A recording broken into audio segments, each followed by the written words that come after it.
Good afternoon. I hope everybody is doing well. Well, before we went on this little break, I told you we were going to start power supplies. So as you can see, that's where we're going to start. I have on the screen right now a document that is also on my website, Understanding Power Supplies. It's going to be our starting point for the 3 power supplies that we're going to talk about over the next couple weeks. So our objective is going to be to learn the differences between 3 distinct power supplies.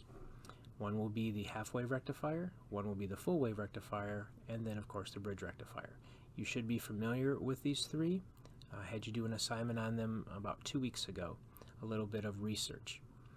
A couple things to remember about power supplies. First, they convert AC power to DC power, and that's what we're going to be building.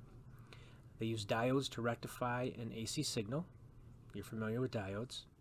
When troubleshooting, you always start at the initial power source. You don't have initial power source, you have nothing downline. We'll talk about that again later. And probably the biggest thing for safety concerns, always remember that power supplies deal with high voltage and with high current. So we always have to make sure that we stay safe. All right, let's talk about transformers. We didn't get to this in class. Excuse me. We didn't get to this in class. Transformers are a very important component of our power supplies, but they're also very easy to understand. Transformers simply take an AC signal and they step it up or they step it down, depending on what we want it to do. In our case, we're going to take a large AC signal and step it down to a smaller AC signal. If you're dealing with audio, you take an AC signal and you step it up to make it louder.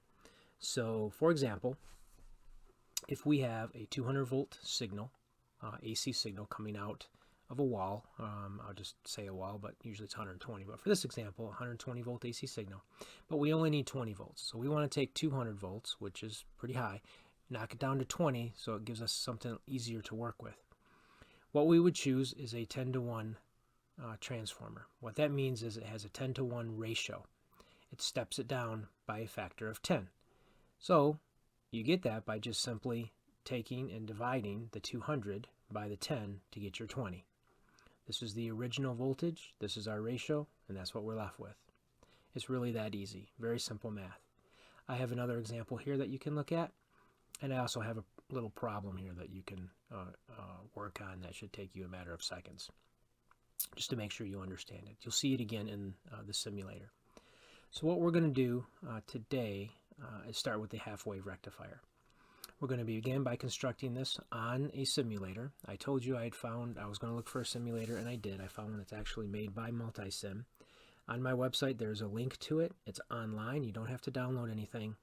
All you have to do is create an account, and it's pretty slick. I've used it a little bit, and for what we're going to do, I think it'll be perfect.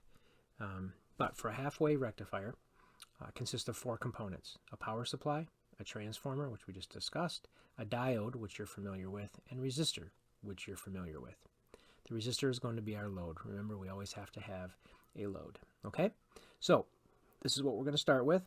I need you to refer to the website in the video labeled half-wave rectifier to get started.